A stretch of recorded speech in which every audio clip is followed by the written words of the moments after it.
ಶಿರೂರಿನಲ್ಲಿ ಗುಡ್ಡ ಕುಸಿದ ಪ್ರಕರಣ 5ನೇ ದಿನಕ್ಕೆ ಮಣ್ಣು ತೆರವು ಕಾರ್ಯಾಚರಣೆ ಕಾಲಿಟ್ಟಿದೆ. ಇದುವರೆಗೂ ಕೂಡ 7 ಮಂದಿ ಮೃತದೇಹಗಳನ್ನ ಎನ್ಡಿಆರ್ಎಫ್ ಹೊರತೆಗೆದಿದೆ. ಅಧಿಕೃತವಾಗಿ 10 ಮಂದಿ ಸಾವನ್ನಪ್ಪಿರೋದು ದೃಢಪಟ್ಟಿದೆ. 10 ಮಂದಿ ಸಾವನ್ನಪ್ಪಿದ್ದಾರೆ ಅಂತ ಡಿಸಿ ದೃಢಪಡಿಸಿದ್ದಾರೆ. ಇನ್ನು 3 ಮೃತದೇಹಗಳಿಗಾಗಿ ಶೋಧ ಮುಂದುವರಿತಾ ಇದೆ. ಇದುವರೆಗೂ ಕೂಡ ಗಂಗಾವಳಿ ನದಿಯಲ್ಲೇ ಎಲ್ಲ ಮೃತದೇಹಗಳು ಕೂಡ ಸಿಕ್ಕಿದೆ.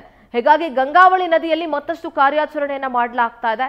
ಒಂದು ಕಡೆ ಹೆಲಿಕಾಪ್ಟರ್ ಮೂಲಕ ಕಾರ್ಯಾಚರಣೆ ನಡೆಸೋದಕ್ಕೂ ಕೂಡ ಮಳೆ ಅಡ್ಡಿಪಡಿಸ್ತಾ ಇದೆ. ಹೀಗಾಗಿ ಹೆಲಿಕಾಪ್ಟರ್ ಕಾರ್ಯಾಚರಣೆ ಮತ್ತಷ್ಟು ವಿಳಂಬ ಆಗುತ್ತೆ.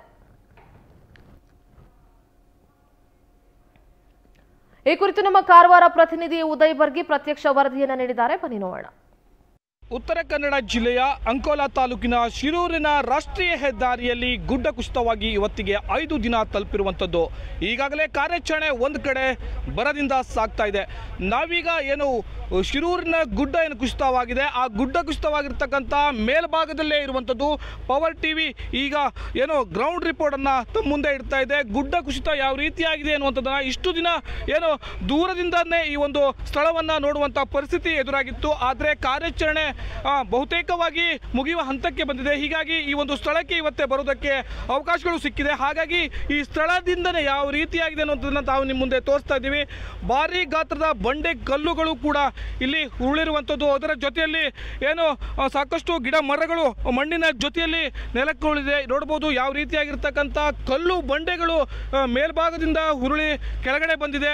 ಇಷ್ಟೊಂದು ಬೃಹತ್ ಗಾತ್ರದ ಕಲ್ಲುಗಳು ಮತ್ತು ಜೊತೆಯಲ್ಲಿ ಮಣ್ಣುಗಳು ಏನು ಇಲ್ಲಿ ಸಂಚಾರ ಮಾಡ್ತಿರ್ತಕ್ಕಂಥ ಜನರ ಮೇಲೆ ಮತ್ತು ಅಲ್ಲಿ ವಾಸ್ತವ್ಯವಾಗಿರ್ತಕ್ಕಂಥ ಹೋಟೆಲ್ ಅವರ ಮೇಲೆ ಬಿದ್ದಿದ್ರೆ ಅವರ ಪರಿಸ್ಥಿತಿ ಯಾವ ರೀತಿ ಆಗಿರಬಹುದು ಎನ್ನುವುದನ್ನು ತಾವೀಗ ಈ ಒಂದು ಸ್ಥಳದಲ್ಲೇ ಅಂದರೆ ಗುಡ್ಡ ಕುಸಿತವಾಗಿರ್ತಕ್ಕಂಥ ಮೇಲ್ಭಾಗದ ಸ್ಥಳದಿಂದಲೇ ನಾವು ತೋರಿಸ್ತಾ ಇರುವಂಥದ್ದು.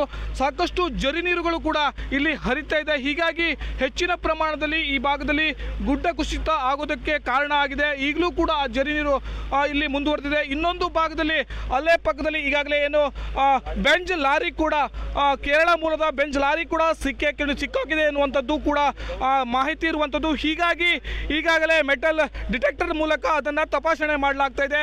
ತಪಾಸಣೆಯ ಸಂದರ್ಭದಲ್ಲಿ ಅಲ್ಲಿ ಕೆಲವೊಂದು ಕುರುಹುಗಳು ಸಿಗ್ತದೆ ಅನ್ನುವಂಥ ಮಾಹಿತಿ ಕೂಡ ಇದೆ. ಹಾಗಾಗಿ ಆ ಕಾರ್ಯಾಚರಣೆ ಕೂಡ ಒಂದೆಡೆ ಸಾಗ್ತಾ ಇದೆ. ಇನ್ನೊಂದು ಕಡೆ ಇಲ್ಲಿಗೆ ಈಗಾಗಲೇ ಜಿಲ್ಲಾ ಉಸ್ತುವಾರಿ ಸಚಿವರಾಗಿರ್ತಕ್ಕಂತಹ ಮಂಕಾಳು ವೈದ್ಯ ಮತ್ತು ಸ್ಥಳೀಯ ಶಾಸಕರಾಗಿರ್ತಕ್ಕಂಥ ಸತೀಶ್ ಶೈಲ್ ಅವರು ನಿರಂತರವಾಗಿ ಸ್ಥಳಕ್ಕೆ ಭೇಟಿ ಕೊಟ್ಟು ಕಾರ್ಯಾಚರಣೆಯಲ್ಲಿ ಪಾಲ್ಗೊಳ್ತಿದ್ದಾರೆ.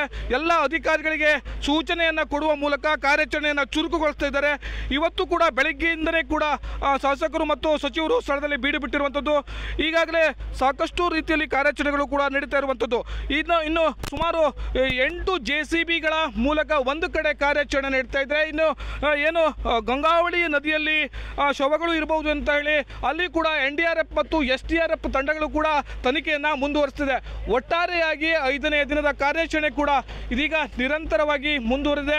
ಹಾಗಾಗಿ ಈ ಕಾರ್ಯಾಚರಣೆ ಆದಷ್ಟು ಶೀಘ್ರದಲ್ಲಿ ಆಗಬೇಕು ಎನ್ನುವಂಥದ್ದು ಕೂಡ ಜಿಲ್ಲಾಡಳಿತದ ಒಂದು ಮನವಿಯಾಗಿದೆ. ಹಾಗಾಗಿ ಜಿಲ್ಲಾಡಳಿತ ಈ ಒಂದು ಕಾರ್ಯಾಚರಣೆಯನ್ನು ಚುರುಕುಗೊಳಿಸ್ತಾ ಇದೆ. ಕಾರವಾರದಿಂದ ಉದಯ್ ಬರ್ಗಿ, ಪವರ್ ಟಿವಿ.